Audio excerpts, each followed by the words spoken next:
personnel. The Board of Building Appeals. It's called the OBBA, or the Ohio Board of Building Appeals. The purpose of that board is to resolve disputes between the building department and applicants. And it's a way that a person can actually say, look, I don't agree with the building department's position, and I would like to appeal it in a formal basis. It's a great, really it's a great place to resolve those. And a lot of times, probably 50% of the time, building departments actually support that appeal. Just because the code doesn't say that exactly doesn't mean that it's not a good idea. Okay, so that happens. The second thing I want you to be aware of is the Ohio Board of Building Standards, or the Board of Building Standards. They are in charge and have responsibility over all certified building departments. Okay, so they set the rules. We generally follow those rules, and when we don't, they tell us you're not following the rules when we get in trouble. So they really take an active role in helping us.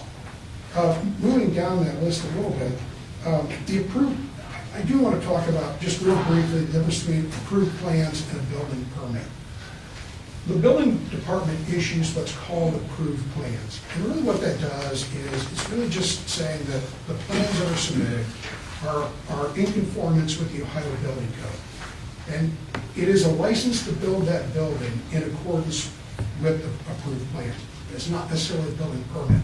So a building permit might require zoning, right? Might require some kind of zoning conformance. It might require some engineering conformance. It might require some special conformance like an architectural review board or other type of special conformance. So the approved plan plus those approvals, that's what gives a license for a builder to construct a building at that point, okay? And so that's a little odd. The best way to think about it is the approved plans, which the building department deals with, is a component of a larger building permit. And once you get that permit, you've got a license to build, okay? I'm not going to go over any of these other items here because I think that we're going to use some of these things throughout. And so I'm going to move on to part two, which are kind of building department things. So I kind of separate this into questions and answers, okay? I get these questions all the time, actually. And so I think it's a great way to sort of address some of these, what we do. So what does a building department do? Well, very simply put, it administers the rules of the Board of Building Standards as they've laid out in the Ohio Building Code. Okay, that's as simple as it is. Now, that oversimplifies things because there's lots of rules in the Ohio Building Code. But generally speaking, in its most basic form, that's what happens. Well, how does the building department administer the rules of the Board of Building Standards? That's a great question. And this is really fundamental to understanding what building departments do. It's very critical to understand this. It is a three-step process in a specific order. Step number one is plan review, and that results in a plan approval. Then you move to step number two, which is inspections during construction. And if step 1 and 2 are completed, then you move on to step number 3, which is issuance of a certificate of occupancy or certificate of completion. That's the end of the permit, and that gives people the right to move in and use their buildings, okay? Without step number 1, you can't move to step number 2. Without step number 2, you can't move on to step number 3. So it has to be done in that order. Three-step process, real simple to understand. Plan approval is number 1. Number 2 is inspections, and then number 3 is just issue the certificate of occupancy, okay? Now, the next question is, well, when do we do this three-step process? So now this is where the jargon gets a little unusual, because I get this, somebody calls me and say, do I need a permit, right? Well, we just talked about a permit and plan approval and three-step process. I'm going to use the word that everybody uses, which is a permit. Do I need a permit here? When is it required? Well, it depends on really two things: the facility type and the work that's being performed in the facility. Generally speaking, for most buildings and structures that are identified as commercial structures, you need a permit. For most work that occurs in that commercial structure, construction work, you need a permit. That's generally the rule. Now, the next question ties into that, which is, well, when is a building permit not required? And that's an even better question.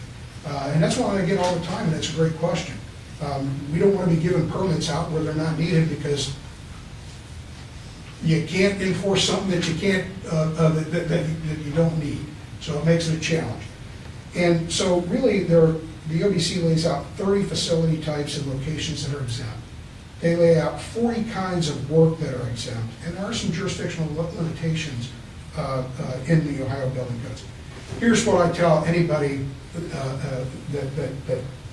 I work with. If you got a question, give me a call.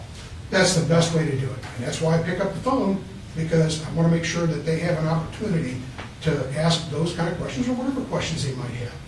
And so that's key, because a lot of times when you're on the other, when you're trying to apply for a building permit, you really don't know, do I need one, do I not need one, how does this work? There are lots of questions, and we're just here to help people get through the process. Okay? So what are the applicable codes? Well, I have a whole list of them there. These are the commonly utilized codes in the state of Ohio. But what's really important about this is that the Board of Building Standards does not have a different code for Ironton or for Bridgeport or for Marion or for Sandusky or for Dayton. It's all the same code.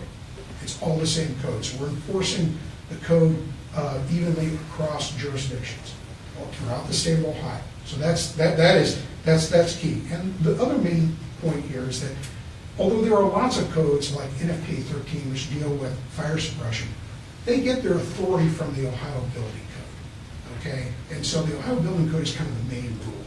All right? I've included a little flow chart there, which is kind of a graphic way for you to understand what's happening when an applicant walks in the door. Now, I got to confess, I didn't make this up my own. This actually comes, this has been distilled from a much larger, complicated flow chart that the Board of Building Standards produced. And I could not hope to have brought that here and conveyed everything that's in there, because it's just too unbelievable. That's another 3-hour session that's over here. So I tried to make this as simple as possible in order to display what happens in a typical permit. And there are atypical permits, but most permits kind of operate this way. Okay? And this chart is organized in that 3-step process. At the very top, you see step 1. In the middle, you see step 2. And at the bottom, you see step 3. Okay? Step 1 is plan review. Step 2 is inspections. And then step 3 is issue the certificate of occupancy. It really all kind of starts with step 1A, where the applicant says, hey, look, I need a building permit. I brought in my permit application. I brought in my plans. And I brought the fees to start the permit process. The building department accepts that application, sets up the permit, and then sets up some permit files, some other administrative forms, and it sends it to plan review. Okay? We move down that chart to step 1B, and plan review is conducted by a plans examiner, and the disposition is sent to an applicant. And the disposition is either we have an approval of some kind or we have a disapproval. Okay? And so if we have an approval, we move on to step 1C.1, and we out-process that permit to the applicant. And if they have all the other needed things from the city, such as zoning approval, then they're ready to build. Okay? But if they are disapproved, then we kind of go over there to the left to step 1C.2, and the applicant, we notify the applicant in a correction letter that we have certain things that are not in conformance with the code, and the applicant revises those and then resubmits. And we kind of go back to that process. Okay?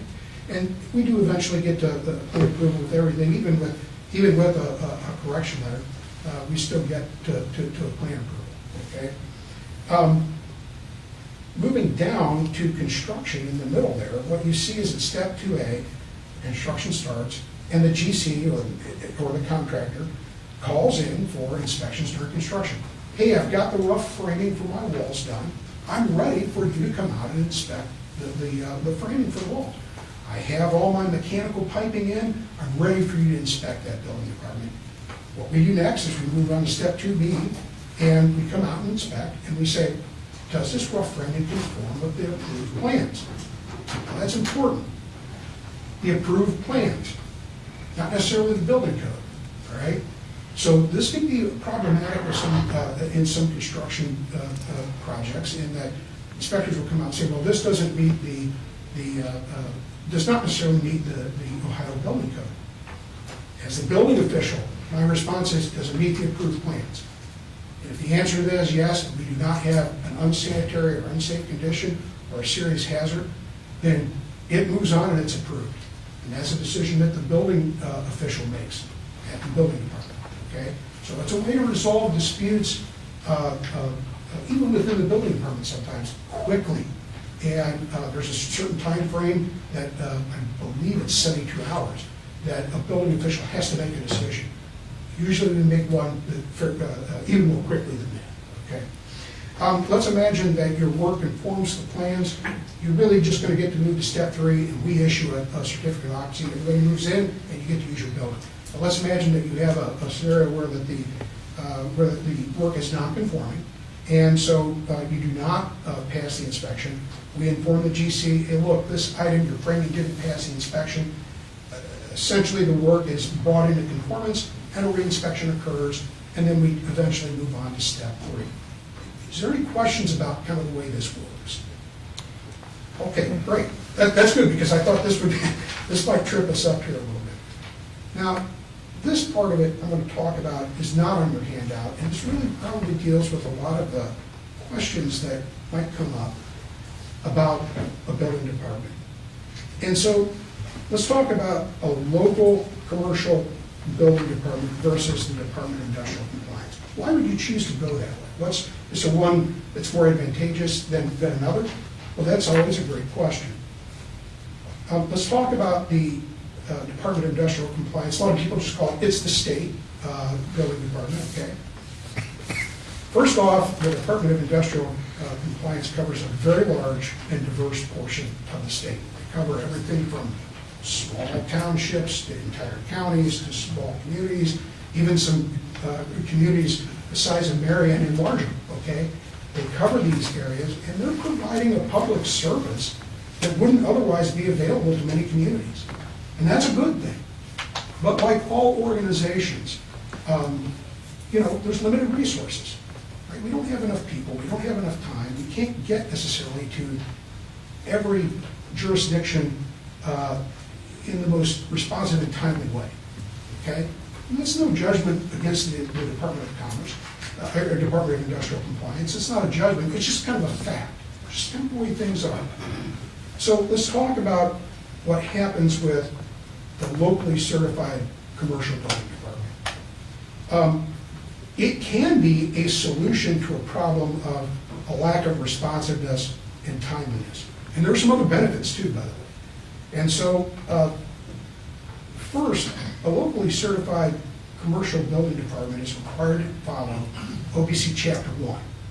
And that's the administrative part. I'm going to kind of talking to some of you guys earlier about it, where you've got the 2 and 3 hour continuing education sessions on those. But it's really how to administer the code, okay?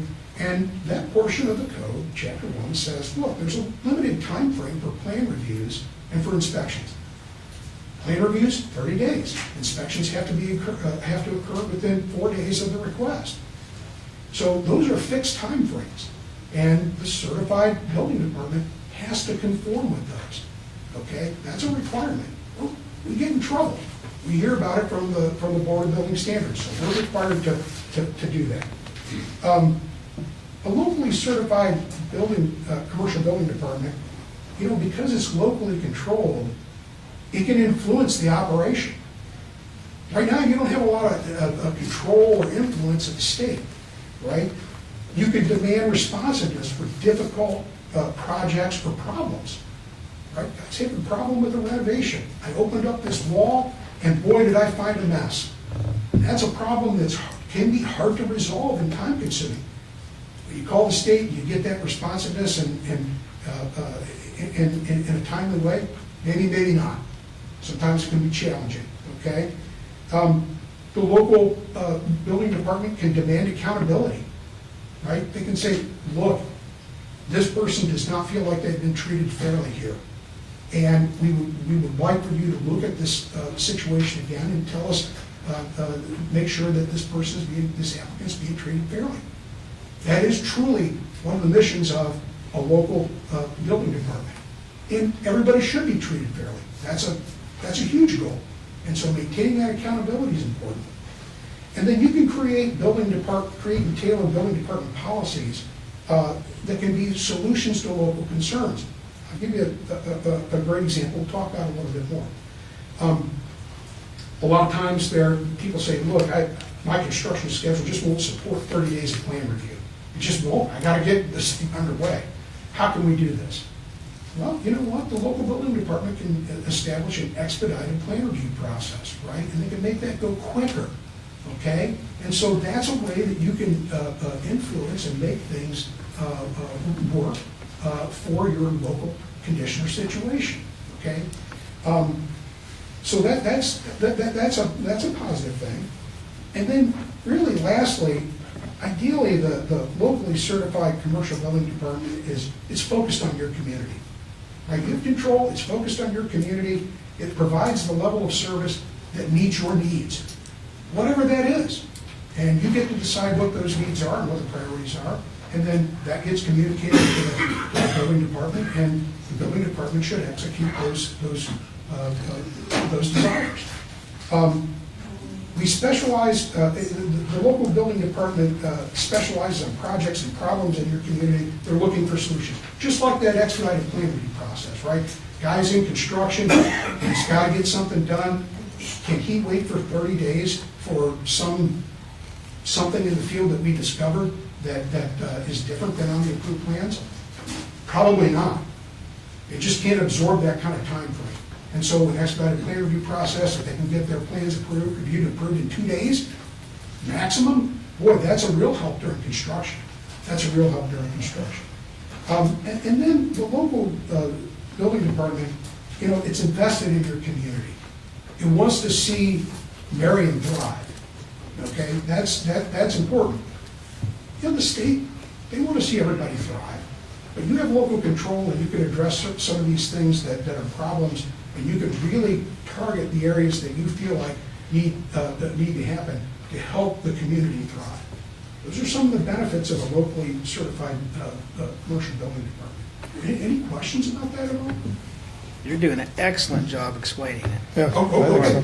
I'll keep doing that. Just stop me if I'm doing something wrong here you don't understand. I want to talk about the benefits of my company a little bit. First off, we provide responsive personal service every day in our jurisdictions. There's not a single day that I am not interacting with the jurisdictions that I work for, not a single day. And we positively guide people and assist customers through this permit process, which is not getting easier, it's getting more complicated. And so, you know, we operate the building department, we know the code, we have ways to help people through. I have people that call, I had a fellow called today, he said, well, I'd like to do this. I said, yeah, that's a great idea. Let me help you out there. Have you thought about this? This is easier and quicker for you. And by the way, it's going to cost you less than building department fees, by the way. I'm sorry I didn't tell you that, but I'm going to try to help you get that direction, okay? So we're always trying to help people get through this process, which can be complicated, okay? All of us, my associates and myself, we all started in construction. There's not a single person that I worked with that did not start construction.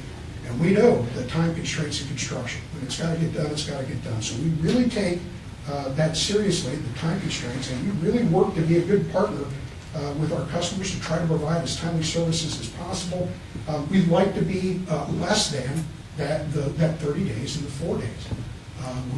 That's our goal, to be less than that so that we can really timely assist people. My company is experienced and we have expertise in both design and construction, so we've been on a couple of facets. We have experience in new construction, but we actually have even more experience in renovations and revitalization projects. And those have their own challenges. You never know what you're going to open up when you get into an old building, right? And so really what it takes is a challenge. It just requires a little bit of flexibility, some creativity, and some cooperation between the building department and the GC. That's key. That's key. I can tell you right now, it's not gonna be perfect. That's okay. Is it safe? That's really the gauge at which the Ohio existing building code establishes the code requirements. That's what we're after. We know that things are not gonna be perfect, because we open up that wall and we know it's not perfect. The question is, how can we make it safe? Okay? That's a key about that. And then, we've all been involved in building departments, and we understand how to operate a building department efficiently, effectively. We know how to operate a building department. Moreover, what we know is we know what does not work. And so we don't even go down that path if it doesn't work, because we've tried that before, and sometimes it just doesn't turn out the way you think. And so that's important too. And then finally, not only do we know the code, which, there's thousands of pages of code, right? But moreover, we know how to apply it, right? What we understand is that in the thousands of pages of code, does this particular situation apply in this condition? If it does not, then again, maybe you're looking for a solution that doesn't have a problem, right? So we understand the application of code, and we're trying to apply it in the best way possible. And then we're really personally invested in Marion. That's important to us. We want people, actually in all my jurisdictions, I want people to use their buildings. I don't want vacant buildings in my jurisdiction. I want everybody using the buildings. We want to be a good partner. We focus on getting development accomplished while meeting the minimum safety requirements. And we're looking for solutions to help your community, like the expedited plan review process. And then, finally, I'll just be honest with you, we just answer the phone. Somebody calls, we pick it up. Now, I kind of have a little game in my head. I'm like, maybe that's somebody telling me I won the lottery, right? So if I don't pick it up, I will have lost. So I might as well at least pick it up anyway, right? And see what it is. But in all seriousness, actually, when you have an open line of communication, that's the way to have a good partnership. Because people say, hey, look, I've got a problem here. Here's what it is. What can I do? And we work it out. And that's the first key to really just pick up the phone, answer the email. The worst that could happen is you solve a problem, right? I mean, so why not try to solve a problem? That's what we're here to do, okay? Now, all this sounds great. And the last thing we're going to cover is the cost. So how do we get this done for the cost that we need to get it done? And that's a great question. So one of the things that when I responded to the RFQ that Mr. Boynani put out, I made one of the goals there, and it's a primary goal concerning the cost, to achieve a net zero cost building department operation with a modest return. Now, that sounds almost too good to be true. But about 3 weeks ago, Mike said, hey, that kind of sounds too good to be true. Can you help me prove what's going on here? Because we all know if something sounds too good to be true, it probably is, right? So I said, yeah, sure. So actually what I did was I did some initial financial modeling for a fee structure, how we set a fee structure up, and then the actual fee itself, the cost of that might be plugged into that fee structure. And this financial modeling showed a couple of things that are key. First off, there are multiple viable paths to achieving that primary goal, not just one. I had 3 different models, okay, 3 different scenarios. There's probably 10, maybe more, I don't know. But we were able to show that there are multiple paths to achieving that goal. The permit fees, those covered the operational and the fixed costs. They were set up to do that. The permit fees also created a reserve of funding that actually formed a fail-safe reserve for operational fixed costs. Now, why would you want that? So let's imagine one of the classic scenarios is construction drops off during the winter months, and yet you still got to have a building department operating. So that reserve is there to help that operation to continue, or you have some odd catastrophic situation. We just went through it with COVID. The construction and the economy really just stopped, and we had to restart it. And so we had to carry through those things. So that's what the reserve is for, okay? And then what we discovered was the permit fees in these scenarios are competitive with what the permit fees are at the Department of Industrial Compliance with the state. I have one model that shows it within a few cents per square foot, okay? And you're getting your plans turned around in 30 days, and you're getting an inspection within 4 days. Actually, your inspection the next day if you call by noon, as a matter of fact. So, you know, that's a level of service that can be provided at essentially the same cost as applicants are paying to the state.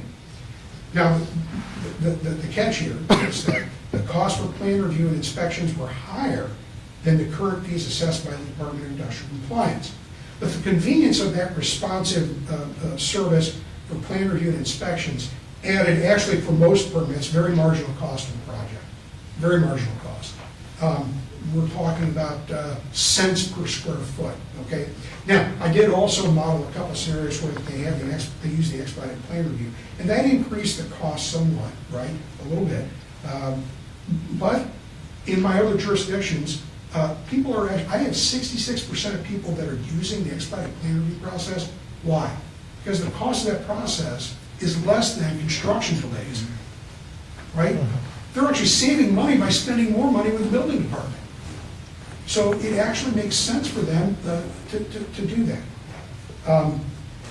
Now, need I say more here, but the initial financial modeling demonstrated that the proposed net zero cost building department operation, the miles return, is extremely feasible under a variety of scenarios. Okay, so there's multiple paths. It's just a feasible way to go about thinking about this, the fees and the fee structure. Now, we based this modeling on a limited amount of information and a limited amount of data. And so, you know, before you finalize the fees and the fee structure, you probably want to check a little more data and a little more information to firm things up. But I think it's pretty clear that even at this level, this very initial modeling stage, it works. And in fact, actually, it's working right now in the jurisdiction where I'm the building official. It's essentially working in the same way that I'm kind of describing to you right now. So really briefly, we talked about the index returns, we talked about building department facts, we talked about building department process, we talked about the local commercial building department versus the Department of Industrial Compliance in the state, talked about the benefits of my company, and then we talked about the building department costs. And so with this, I hope I'm answering some of your questions here. And if you have any more, you're certainly welcome to, I'll try to answer any questions that you got right now. Anybody on the committee, questions? Go right ahead, Mr. Schreiber. So, what I like to do is play out a real life scenario of, Mr. Luke Henry's in the back there, I don't mean to pick on you, but he has a project, he comes to City Hall, if we develop this building code department, what does he do? Does he come up here and speak to one of our employees or one of your employees? Yeah, that's a great question. So that we can go a couple of different ways with this. First off, my company can handle what's called permit tech duties. We can do that, or we can train someone here at the city to do that. What he'll do is he usually sees a permit clerk, right? This permit clerk will really handle the money, accept the application. That application is sent to a company like mine. We set up all the administrative paperwork and set up a permit and so forth. And then we get back in contact with the applicant. We say, hey, here's your permit number. Here's when we've taken it in. Here's, confirm a little bit of information. So they know kind of what's going on, right? They can expect what the next step might be. And then we conduct a plan review. And then you go through your flow chart. Yeah, we go through that flow chart. So really, generally speaking, that's a great question. The city of Marion needs somebody to handle the money. We can handle much of everything else, or we can train someone else here at the city of Marion to do that. That's part of those fixed costs we talked about in that fee structure and the fee itself. Okay, those are just costs of having somebody that would be spending some time taking in a permit, for example. And I do believe it was mentioned that someone in our engineering department maybe Yes. maybe the first contact. Dawn, who works as the admin for engineering, she handles some of this stuff already in regards to zoning and things like that, so she's very familiar with the similar process. So that would come to her first, and then obviously it would be sent to these gentlemen. These are responsible builders that come and get a permit.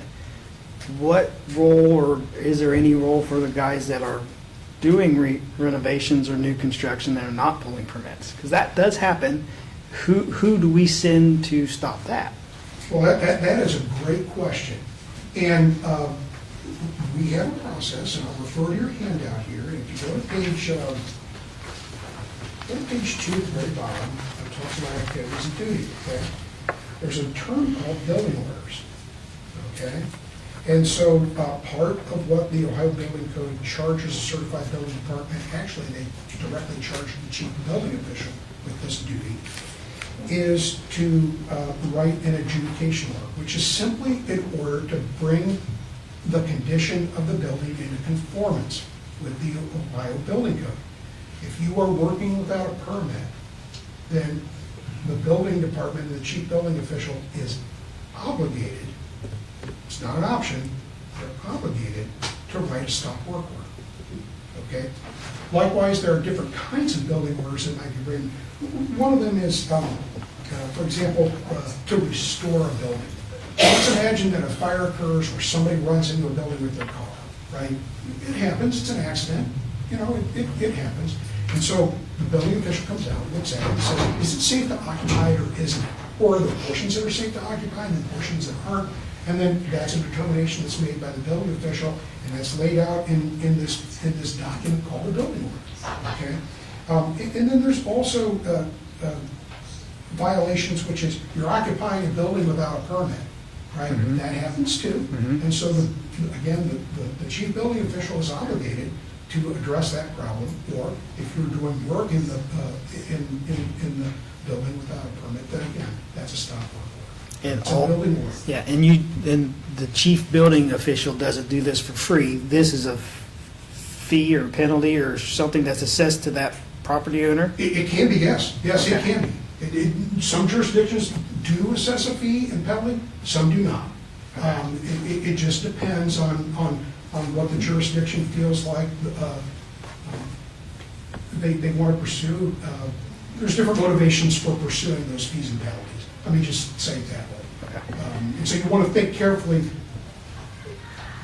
If your goal is to bring people into conformance with the code, hit them with a big fee to start with, may not be the best way to do that. Right. But then again, you know, you can't have people just kind of doing whatever they want when they want to. So there's a couple of different counter arguments, and that's really a discussion to have about the best way to proceed, to be honest. And you should be asking yourself those questions. How do we get people into conformance? How do we make sure that people understand they can't do this? Those are great questions that need to be asked. Thaddeus, did you have any questions? Most of them were answered. I have nothing new to add. Any city officials with questions? Okay, before I ask the public if they have any comments, I would like to, we have a very full agenda tonight of different committees, so, and there will be, if this moves on to full council, there will be a public hearing, I'm sure, and lots of questions and answers then. So I would like to try to limit this tonight, and I'm trying not to limit your voices, but we do have a full agenda, to if you have very specific questions for our guest here tonight, if that need answered. So if you would come up and give your name and whatever, if you have questions for him. Where would you like me to stand, gentlemen? Right here is fine. Okay, That's fine. okay. Naomi Craig, 365 Silver Street. How much is this going to cost? We keep hearing base rates and this, that, and the other, and how much? So from what I understand from the gentleman that presented, it's based on fees, permits, pulled, or whatever. That schedule should cover the cost of hiring an agency to do the reviews and inspections and What's stuff. the cost of hiring the agency? Or is that going to, is it like a per use?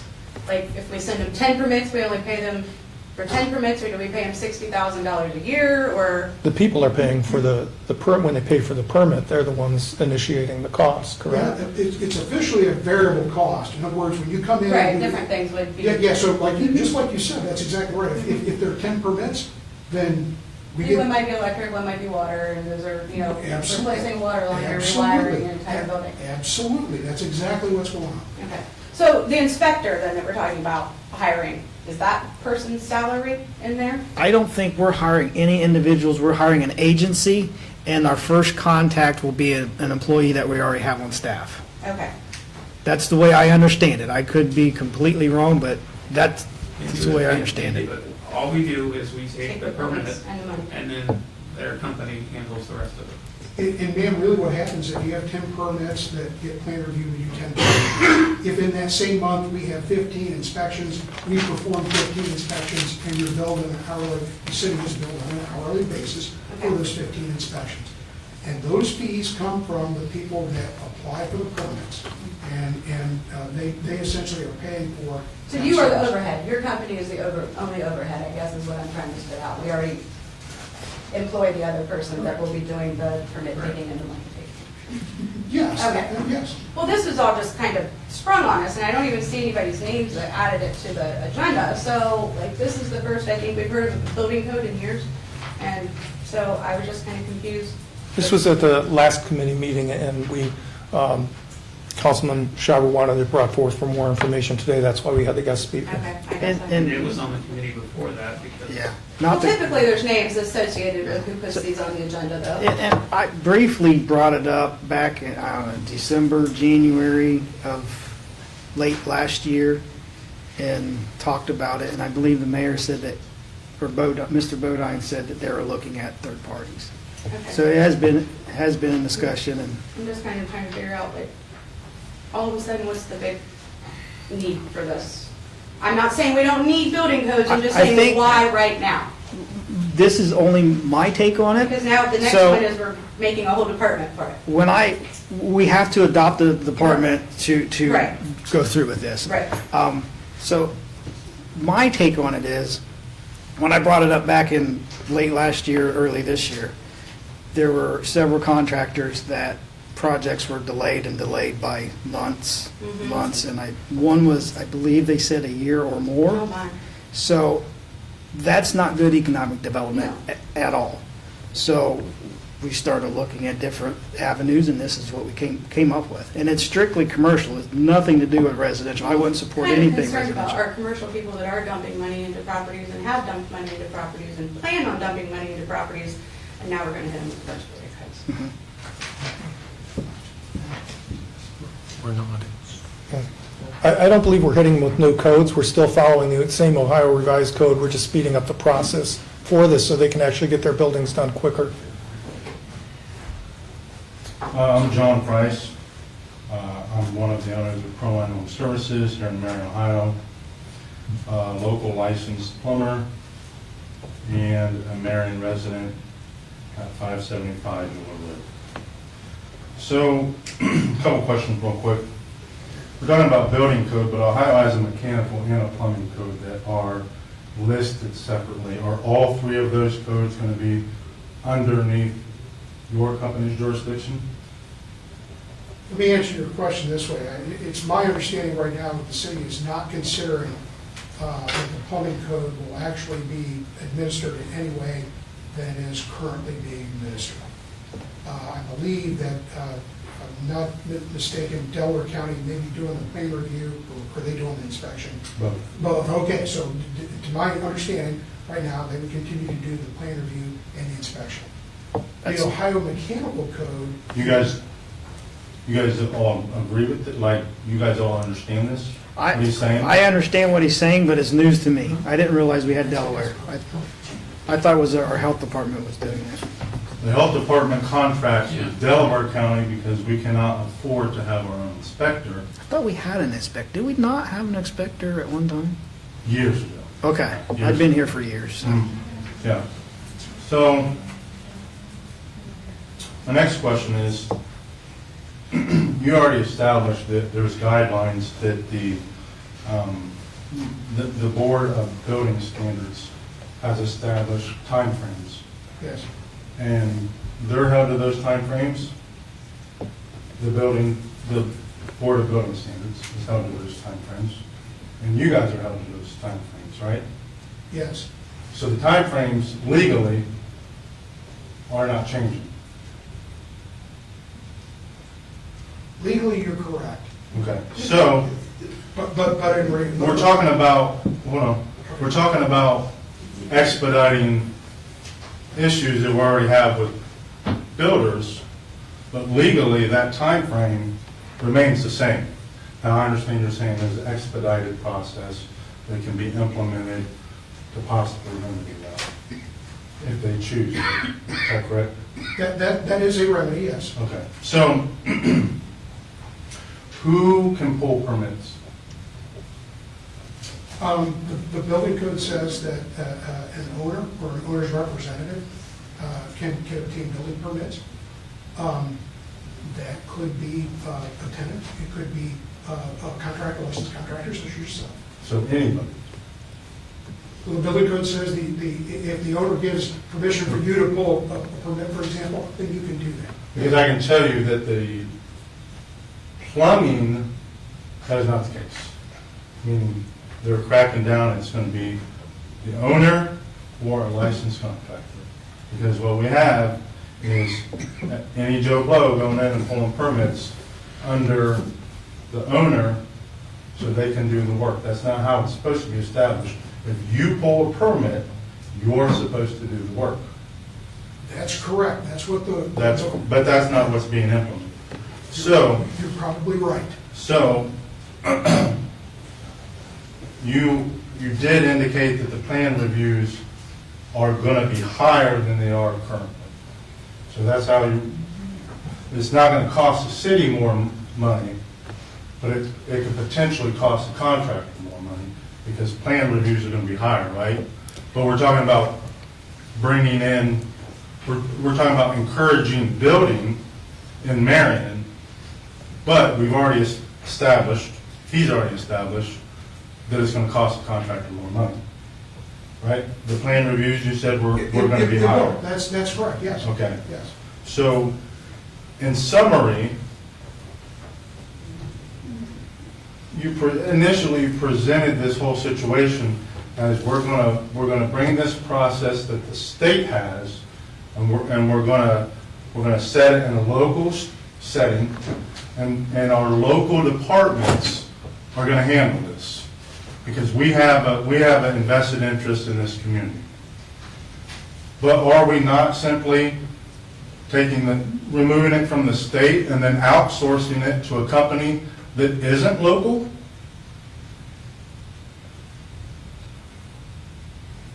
Does this company have any more invested interest in our community than the state does?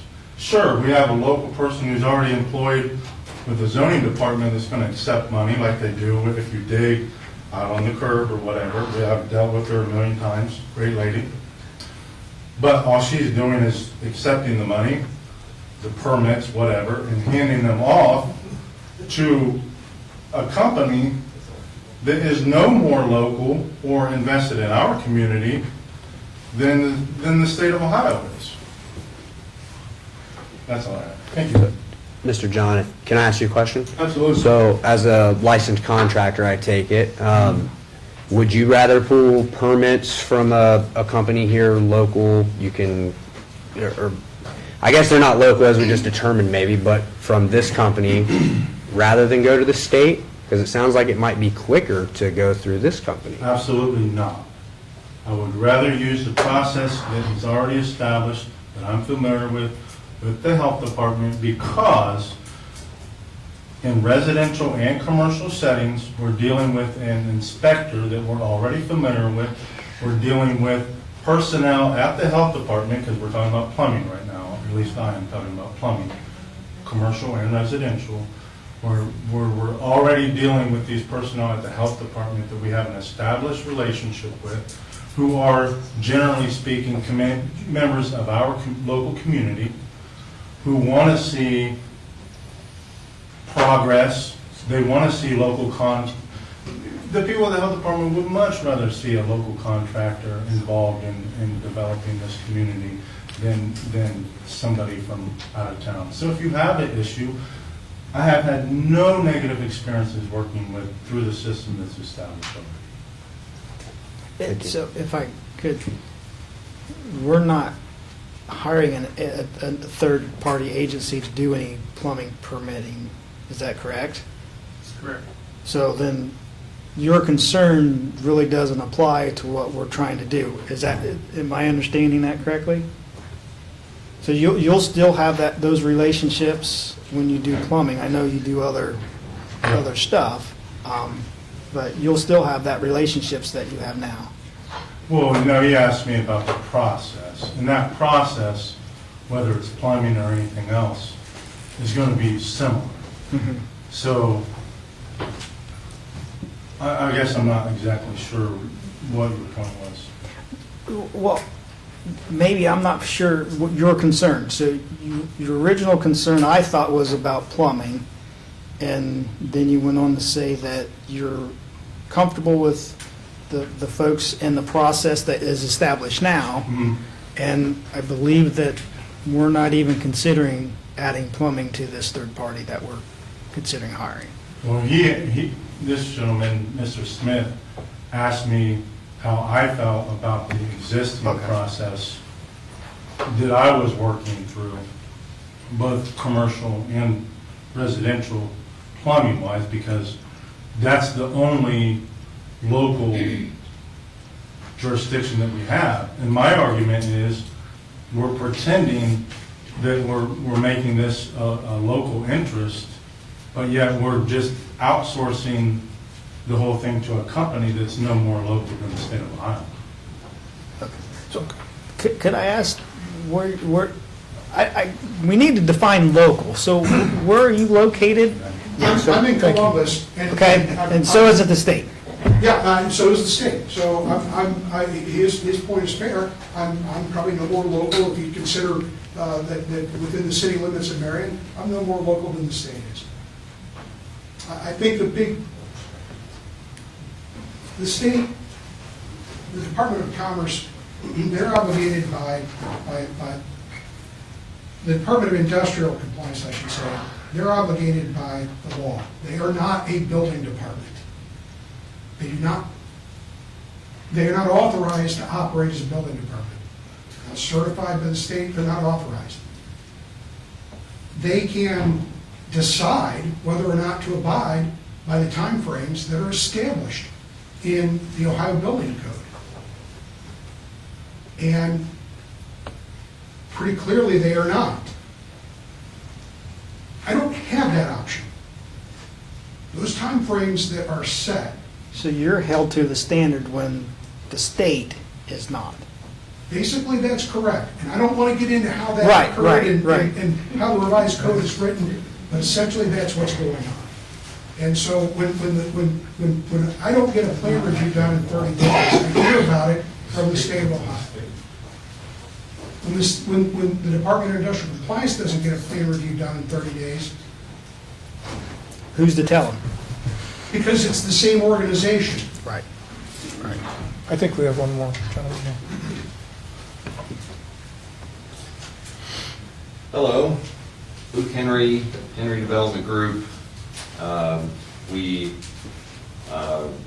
renovate, revitalize historic buildings in downtown Marion.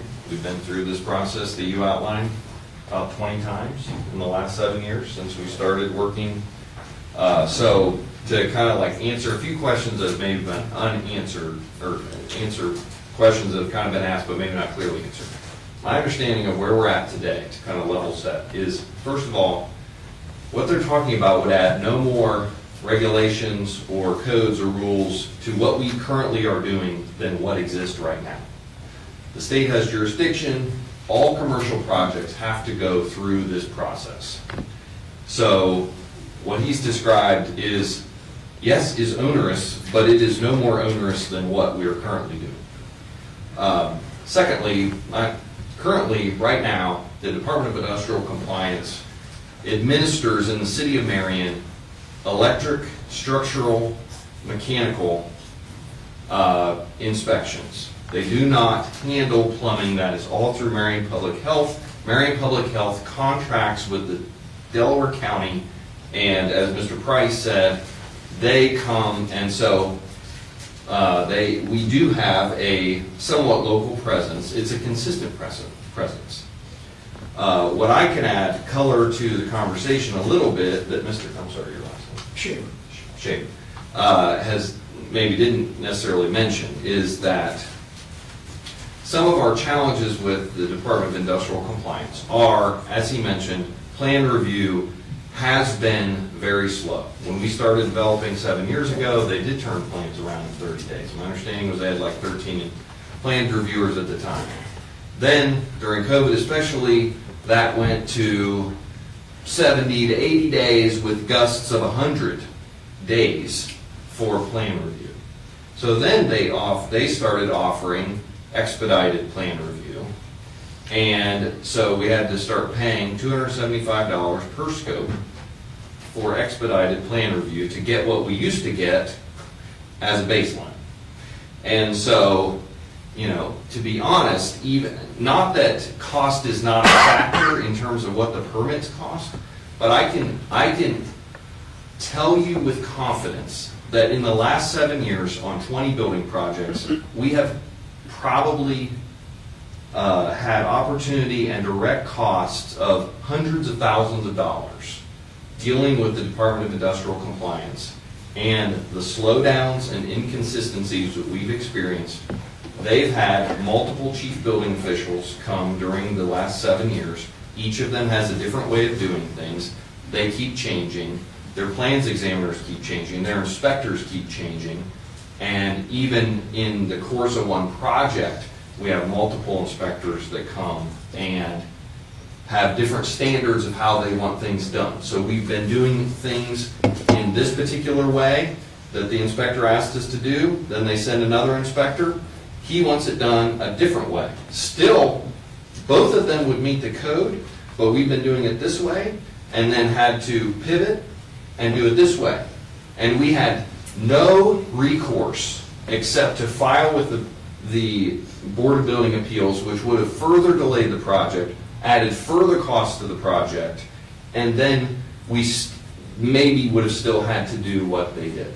It's called kind of like re-adjudicating the project from the plans examiner, and it happens all the time. And that's I'm very much supporting what Mr. Shaver mentioned. That set, as an understanding of kind of where things are today, I would like to ask some very specific questions based on some of the very highest pain points that we're having currently working with the Department of Industrial Compliance in the City of Marion. Okay, go ahead. Will your plans examiner or you as a chief building official visit the property prior to plans being drafted to discuss specific ways of meeting the code in especially renovation scenarios that are challenging to try to find a solution? What you're describing is called a consult, and yes, we can. And you will. Yes, Okay. I do it all the time. That is a process that the Department of Industrial Compliance used to do 3 building officials ago. Now I ask for that and they will not do it. Will you have phone consultations during the course of that or during the course of plan review to discuss specific issues versus just sending me a correction letter and starting the clock over for minor issues? The answer to that is yes. Okay. And to me, I look at it this way. Look, if we could solve a problem over the phone prior to getting that correction letter and delaying it by whatever time it's delayed, there's no purpose in delaying things. A simple conversation to clear things up, why not have it? By the way, we've had no prior conversations. This is not like a, like literally, I mean, I'm just giving you the color of what he's telling me versus what the reality of today is. And that is that we submit plans, we wait 30 to 100 days, and then we get a correction letter that says these things are wrong with your plans. And some of them are so stupid, you wouldn't believe. They wanted us to put a 6-foot fence on top of the walk-in cooler behind Ray Ray's so that no one would fall off the top of it. Well, it's no bigger than the size of that table. And so I'm like, they sent us a correction letter saying this. And I had to prove to them why we couldn't put a 6-foot tall fence around the top of that walk-in cooler. I mean, it's completely asinine, some of the stuff that we get back, Look, if I because could- they won't visit the site or look You at have to it. follow code. Yeah. Well, it's, He has to follow code. Yeah. yeah, So if I could ask you, Lou, so, it's right, not good, but they wouldn't look at it. And they didn't understand we couldn't have a phone call. so you send plans and it's kind of like a shot in the dark. Yes. That's one way to run a business, isn't it? It's a terrible way, because Wow. sometimes there's multiple ways that you could meet code. Right. Like if your contract, your HVAC guy, your electrician says we can do it this way, and if the plans examiner says, yes, that would meet code, but I prefer it be this way, they'll send us a correction letter, we have to redraw our plans. We spend hundreds of thousands of dollars getting plans drawn and redrawn because to satisfy the whims of the state, which change between different plans examiners. So there's multiple ways to meet code. Correct. And whoever happens to be examining your plan doesn't like your plan, but it meets code and they want to do it a different way, they will issue a change. It happens. I'm afraid that happens, and I'm gonna be honest with you how it happens. A lot of it has to do with inexperienced plan reviewers. I've been doing plan reviews for 11 years, and I've been doing plan reviews for some really complicated projects. And I'm just gonna tell you right now that if it meets the code, then why would I write a correction letter on it? Does it meet the code? You can take path A, B, C, D, X, Y, Z. It does not matter. If it meets the code, then that's the bottom line and that's the end. It doesn't go in a correction letter. Or if we could at least have a conversation. Yeah, and if it doesn't meet code, and I look at it, and you know, you've done this long enough, you've done thousands of these plan reviews, you can look at this and say, you know, something, they're trying to communicate something to me, they're trying to get something across to me, and what is it? Maybe I'm not getting it. Right. And so, stop, pick up the phone and call somebody and say, hey, look, here's the way I'm looking at this, am I looking at this right or wrong? What did you intend? Right. And when you have that conversation, a lot of times, I mean, I've had situations, I just had one last week where like, well, I'm not getting this. Called up the architect and I said, what did you have in mind? He said, this is what I was thinking. Got it now? No problem. I understand what you're trying to do. Ladies and gentlemen, could we keep it quiet out there, please? We're trying to hear up here. So if I can ask another question, Luke, so then you, on a project, you have plans approved, then you get rotating inspectors. Correct. Aren't they supposed to inspect to the plan? Correct. Yes. Are they And that's all supposed, they can inspect you is to the plan. that is So what then they how- are supposed to do. So then how are they changing, and we're probably getting way deep in the weeds, but this is Yeah. fascinating Yeah, that well, it's just, the struggles that you guys are going through. correct, because they're saying that they don't prefer the way it was done, or they're saying, well, maybe the plans examiner missed something. But as he said, the way that it's supposed to work, the law is that if the plans are approved, That's what you go by. that is what you go off of. And we're not talking about like egregious things. We're talking about, I mean, very, very minor things like how, you know, layers of drywall are assembled around a specific, you know, outcropping or something like that with a fire rating. Right. So, So he's exactly right, and you're correct. And that gentleman's correct too. When there are approved plans, unless there is a serious hazard, that means someone, it's inevitable that somebody will be injured or they'll die when using this building. It's an unsanitary condition, which happens a lot with plumbing, that's a concern with plumbing, that it will result in waste on the floor. Or we have an unsafe condition, meaning that it will structurally collapse. Let's say I have one of these three things. As a building official, I have to do what the approved plan said. It may not be right, but you know what? If I go to the adjudication board, they're going to ask me the hard questions that you're asking me, and I'm going to have to stand up there and defend it. And so, you know, why extend the project time for 30 days over, honestly, minor issues, to be honest. And that's where building officials need to be involved with their inspectors. Okay, now, in the case of St. Mary, what I proposed to Mr. Bodine was that I'm actually the building inspector and the mechanical inspector. I'm also the plan reviewer and the chief building official. It's a very short chain of command, right? So you're the when I guy. come out, I understand exactly what you're trying to suggest to me right now, in real life, in the field. And so at that point, I can make that decision, and I can say, well, either this is a serious hazard or it's not. Either it's an unsanitary condition or it's not, or it's an unsafe condition or it's not. I may not like that, but what do the approved plans say? What did I approve? Well, this is what they say, and it's over. The conversation's over. So if the city went with your agency, we wouldn't have the revolving door of inspectors. And like you said, the short chain of command, you're the dude, so. Unless there's some mental incapacitation here, I would say that it's a very short chain of command, and no, we would not have that revolving door. And you know, for me, in this case, when you say, hey, I'd like to invite you out to my project, I'd like you to see it, why would I not do that? Think about that for a minute. I get an opportunity to go out and see what you're facing. When I get come to the inspections, well, doesn't that make the inspections, the plan review doesn't make the plan review easier. It actually makes things easier, and it saves time, right? And so that's when you have somebody that, you know, maybe I'm not local, that's true, but they're gonna come up here, and they're gonna look at it, and they're gonna conduct that inspection the next day. They're gonna give you plan reviews in a shorter period of time, and they're gonna stand behind what they approved. Most of the challenges with plan review are because the plan reviewer has never been on site.